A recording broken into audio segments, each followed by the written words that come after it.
Hello बच्चों, कैसे हैं आप लोग। उम्मीद करता हूं आप सब अच्छे होंगे और आप सबकी पढ़ाई भी अच्छी चल रही होगी। आज हम लोग क्लास 9th के चैप्टर 1 के एक्सरसाइज 1.1 को सॉल्व करेंगे जो एनसीईआरटी बुक से है। ठीक है, इसमें पहले कुछ बेसिक कॉन्सेप्ट हैं जिनको समझना बेहद ज़रूरी है। अगर आप उसे समझ जाते हैं तो आपको आगे के जो भी एक्सरसाइज होंगे उनको भी आप आसानी से सॉल्व कर सकते हैं। छोटी चीज़ें हैं जो आपने पहले पढ़ लिया होगा, बस उसी को रिकॉल करना है। जैसे कि नेचुरल नंबर है, इसको प्राकृतिक संख्या बोलते हैं, हिंदी में एन से डिनोट करते हैं। मैं भी बताऊंगा कि ये एन डब्ल्यू जेड से क्यों डिनोट करते हैं। ठीक है, होल नंबर इसको हम लोग पूर्ण संख्या और डब्ल्यू से डिनोट करते हैं। इंटीजर पूर्णांक कहते हैं और जेड से डिनोट करते हैं। सारी चीज़ें आपको पता है कि नेचुरल नंबर क्या होता है, होल नंबर क्या होता है, इंटीजर क्या होता है। ठीक है, बस एक बार इसको रिवाइज कर लेते हैं। नेचुरल नंबर क्या होता है, देखिए जो आपका जो संख्या रेखा होती है, यानी कि जो नंबर लाइन होता है, उसके ऊपर आप देखेंगे कि कोई भी नंबर लिखते हैं हम लोग 0 1 2 3 4 5 और इधर हम लोग -1 -2 -3 लिखते हैं। ठीक है, तो जो 1 से हम लोग शुरू करते हैं 1 2 3 4 5 6 इस तरीके के जो आगे हम बढ़ते जाते हैं और परिमित रूप से जितने भी इन्फिनाइट नंबर्स जहाँ तक हम लोग जाते हैं वो सारे के सारे क्या हो जाते हैं, नेचुरल नंबर होते हैं। क्योंकि नेचुरल n से शुरू होता है इसलिए हम लोग इसको n से डिनोट करते हैं। ठीक है, और ये 1 से लेकर आगे तक जितनी भी संख्याएं होती हैं उसको हम लोग नेचुरल नंबर बोलते हैं। ठीक है, होल नंबर क्या होता है, पूर्ण संख्या हिंदी में कहते हैं।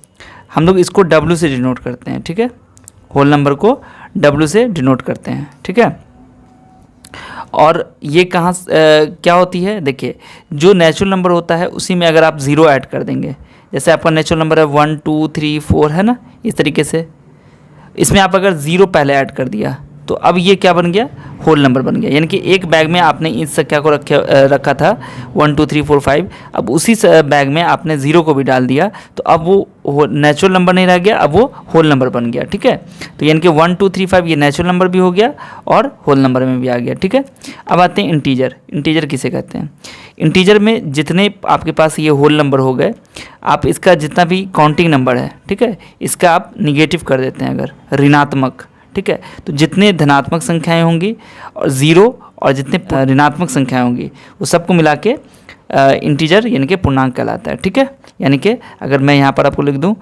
जैसे यहाँ पर आपने लिखा 0 1 2 3 4 इस तरीके से, अब 0 से पहले क्या हो गया, -1 -2 -3। ठीक है, इस तरीके से तो ये जो हो गया आपका ये निगेटिव इंटीजर और ये आपको पॉजिटिव इंटीजर, और ये 0 भी एक इंटीजर है। ठीक है, ध्यान रखिएगा। अब मैं आपको बताता हूँ कि इंटीजर को z से क्यों डिनोट करते हैं। ठीक है, देखिए z क्यों डिनोट करते हैं, यहाँ पर लिखा हुआ है z जर्मन शब्द ज़ेहलन यानी कि जहलिन से लिया गया है, ज़ेहलन से लिया गया है। कौन सा वर्ड है ये, जर्मन। ज़ेहलन का क्या मतलब होता है, ज़ेहलन का अर्थ होता है गिनना यानी कि काउंटिंग करना, और ज़ेल का अर्थ क्या होता है, ज़ेल का अर्थ होता है संख्या यानी कि नंबर। इसलिए हम लोग z को z से डिनोट करते हैं इंटीजर्स को। ठीक है, बात समझ में आ गई आपको। z से ही क्यों डिनोट करते हैं इंटीजर को, क्योंकि z जर्मन शब्द से लिया गया है और जहलन का अर्थ होता है गिनना, काउंटिंग करना, और जहल का अर्थ होता है संख्या। तो इसी z को जो है हम लोग इस्तेमाल करते हैं इंटीजर्स के लिए। ठीक है, ये आपका नंबर लाइन है। ठीक है, तो यहाँ पर आप देखेंगे कि यहाँ से जो भी नंबर्स आगे होंगे 1 2 3 ये नेचुरल नंबर हो गए। अगर आपने इसको इंक्लूड कर दिया तो ये होल नंबर बन गए, और अगर आपने निगेटिव नंबर को भी इंक्लूड कर दिया तो ये सारा का सारा इंटीजर हो गया, जिसको हम लोग z से डिनोट करते हैं। लेकिन ये नंबर और ये नंबर, इन दोनों के बीच में जो खाली जगह है आप देख रहे हैं, इसके बीच में बहुत सारी संख्याएं हैं, बहुत सारे नंबर्स हैं इसके बीच में। ठीक है, इस दोनों नंबर्स के बीच में बहुत सारे नंबर होंगे, इस दोनों के बीच में भी बहुत सारे नंबर होंगे। ठीक है, अब ये नंबर्स कैसे होंगे, तो ये नंबर जैसे 1 और 2 के बीच की अगर बात करें तो मान लीजिए कि आपके पास कोई नंबर होगा जैसे 1/2 होगा, है ना।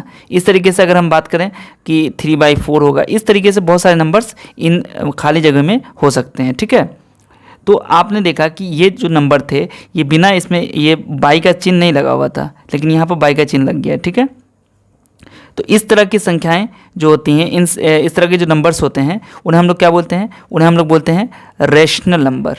रेशनल नंबर को हिंदी में क्या बोलते हैं, रेशनल नंबर को हिंदी में बोलते हैं परिमेय संख्या, और इसे हम लोग Q से डिनोट करते हैं। किससे डिनोट करते हैं, Q से।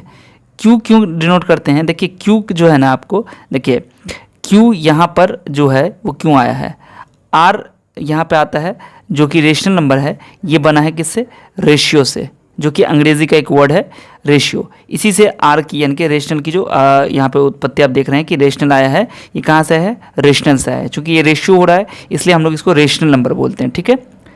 और ये जो क्यू से डिनोट करते हैं वो इसलिए करते हैं क्योंकि आपने पढ़ा होगा कोशिएंट, जो कि एक अंग्रेजी वर्ड है, इसलिए हम लोग इसको क्यू से डिनोट करते हैं, ठीक है। और रेशनल क्यों कहते हैं, क्योंकि आर से जो है वो रेशियो है, रेशियो से ही रेशनल बना है, ठीक है। तो ये चीज़ आपको ध्यान में रखनी होगी, ओके। तो अब ये रेशनल नंबर भी समझ गए। आपको याद होगा डेफिनेशन क्लास 7 में और 8 में भी आपने याद किया होगा कि ऐसी संख्याएँ जो पी बाई क्यू के फॉर्म में लिखी जाए, है ना, यानी कि p बटा क्यू के रूप में लिखा जाए, और जहाँ पर p और q क्या हो, इंटीजर हो। इंटीजर मतलब कोई भी, इसमें से कोई भी नंबर हो, 0 हो, 1 2 3 4 5, है ना, -1 -2 कुछ भी हो सकता है। तो ये p और q इंटीजर हो सकता है, लेकिन q क्या होगा, 0 के बराबर नहीं होना चाहिए। आप ऊपर में 0 रख सकते हैं, नीचे में 0 नहीं रख सकते हैं, ठीक है। नीचे में 0 रखेंगे तो मैथ एरर या फिर जिसको हम लोग कहते हैं अनडिफाइंड हो जाएगा, अपरिभाषित जिसको हम बोलते हैं, ठीक है। तो 0 नीचे में नहीं होना चाहिए, बस आप ऊपर में 0 रख सकते हैं। यहाँ पर भी कोई इंटीजर हो सकता है, कोई भी इंटीजर हो सकता है, बट 0 नहीं होना चाहिए, ठीक है। अब आप देखिए p बाई क्यू जो है ये एक परिमेय संख्या है, रेशनल नंबर है, तो इसको हम लोग इसका कोई यूनिक तरीका नहीं होता है। जैसे देखिए यहाँ पर आप समझिए जो बात मैं कह रहा हूँ, जैसे 1/2 मैंने लिखा, ठीक है, तो 1/2 का लिखने का यही तरीका नहीं है, मैं इसको 2/4 में भी डिनोट कर सकता हूँ, ये भी 1/2 ही है, ठीक है। इसी को मैं 4/8 में भी डिनोट कर सकता हूँ, ये भी 1/2 ही है हुआ। ऐसा नहीं कि ये अलग रेशनल नंबर हो गया, ये अलग हुआ, ये अलग नहीं, ये तीनों क्या हो गए, बराबर हो गए। जिसको आप ने पढ़ा होगा equivalent rational number, equivalent rational number, इसको हम लोग क्या बोलते हैं हिंदी में, तुल्य परिमेय संख्या, ठीक है। तो ये आपका जो है ये सारा का सारा फ्रैक्शन क्या है, ये भी जो आपका 1/2 है, ये भी 1/2, ये भी 1/2, बट इसको मैंने क्या किया, ऊपर नीचे सेम नंबर से गुना कर दिया, तो मुझे इक्विवेलेंट रेशनल नंबर यानी कि तुल्य परिमेय संख्या मिल गया, और ये तीनों क्या है, बराबर है, ठीक है। तो इसलिए कोई भी रेशनल नंबर जो होता है उसको हम यूनिक तरीके से, यानी कि सिर्फ एक ही तरीके से हम नहीं शो कर सकते, उसको हम अलग अलग तरीके से भी शो कर सकते हैं। और यहाँ पर मैं आपको एक और इन्फॉर्मेशन दे दूँ कि कोई भी रेशनल नंबर होता है, ठीक है, उसमें उसके बीच में इन्फिनाइट नंबर्स उसके बीच में होते हैं। यानी कि अगर हम बात करें कोई भी, जैसे मान लीजिए 1/2 है और यहाँ पर 3/4 है, तो इस दो रेशनल नंबर के बीच में अपरिमित रूप से अनेक यहाँ पर रेशनल नंबर आ सकते हैं। यानी कि बहुत सारे नंबर्स हैं यहाँ पर, 1 2 10 15 हज़ार नहीं, बहुत सारे नंबर हैं इसके बीच में, ठीक है। उसको निकालने का तरीका है, और मैं आपको यहाँ पर 2 तरीका भी बताऊँगा जो कि एक्सरसाइज में हम लोग यूज़ करेंगे, ठीक है।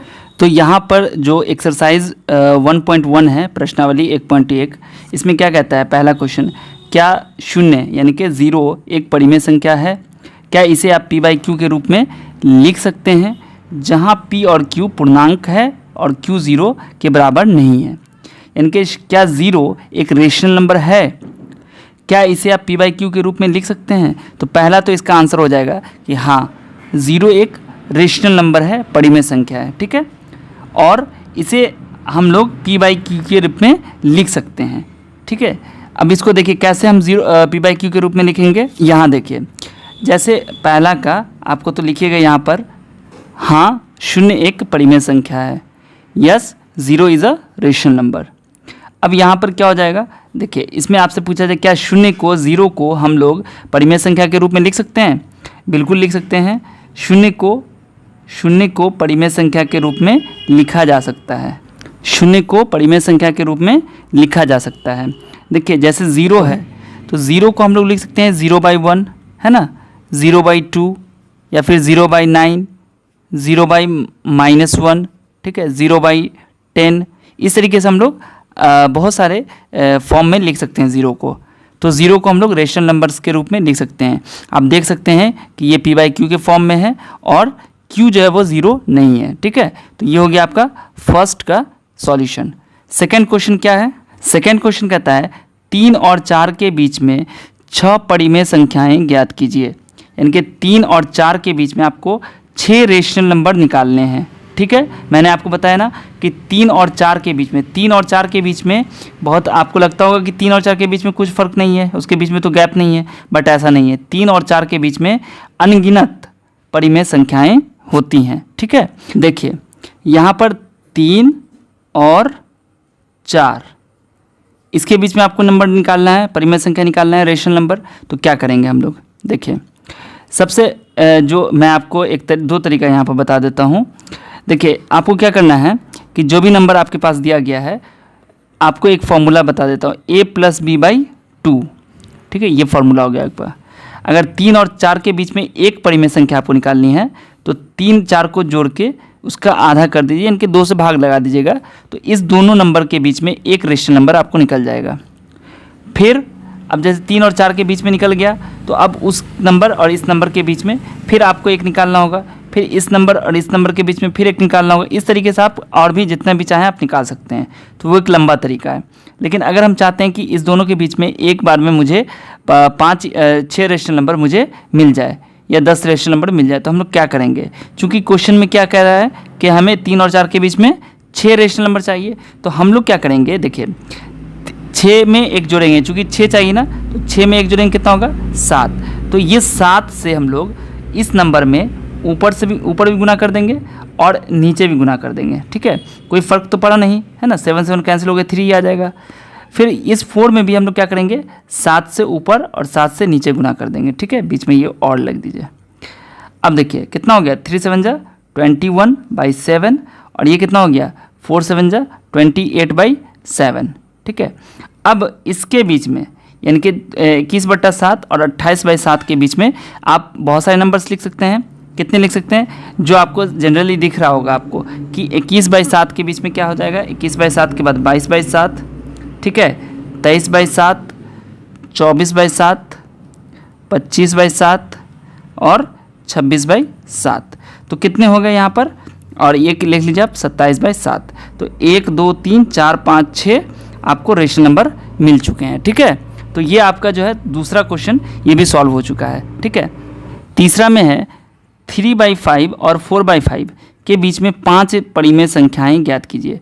देखिए 3/5 और 4/5, इसके बीच में आपको 5 रेशनल नंबर निकालना है। तो कैसे निकालेंगे, देखिए क्वेश्चन में दिया गया है 3, ये तीसरा क्वेश्चन है ना, 3/5 और 4/5, 4/5, इस दोनों के बीच में आपको रेशनल नंबर निकालना है। कितना निकालना है, 5 रेशनल नंबर निकालना है, ठीक है। तो यहाँ पर हम लोग क्या करेंगे, चूँकि 5 दिया हुआ है आपको, तो 5 रेशनल नंबर है, तो आप ऐसे कीजिए कि मैंने आपको बताया था यहाँ पर कि 6 में एक जोड़ के, तो यहाँ पर 5 है तो 5 में एक जोड़ दीजिए 6, यानी कि 3/5 में आप गुना कर दीजिए 6/6 से, और इधर 4/5 में गुना कर दीजिए आप 6/6 में, बीच में लिख दीजिए और। तो ये आपका बन गया 18/30 और ये आपका बन गया 24/30।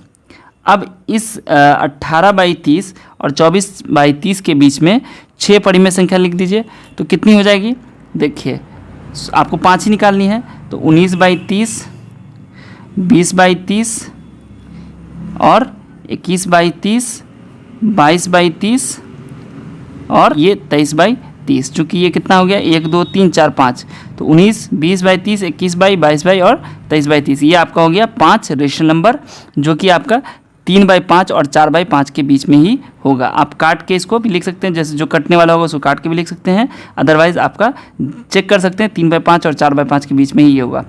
मैंने इसलिए ये लिखा चूँकि ये और ये दोनों बराबर है। मैंने अभी आपको बताया था ना कि 4/5 जो है ये 4/5 के बराबर ही है, 3/5 के बराबर ही ये है, तो इस दोनों के बीच में मैंने यहाँ पर आराम से इजली निकाल लिया।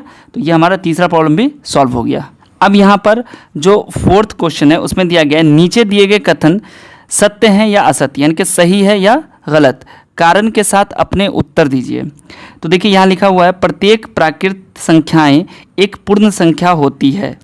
प्राकृत संख्या का मतलब नेचुरल नंबर और पूर्ण संख्या का मतलब होल नंबर। क्वेश्चन में कह रहा है कि क्या सभी के सभी जो नेचुरल नंबर होते हैं वो एक पूर्ण संख्या यानी कि होल नंबर होते हैं। क्या सभी नेचुरल नंबर होल नंबर होता है?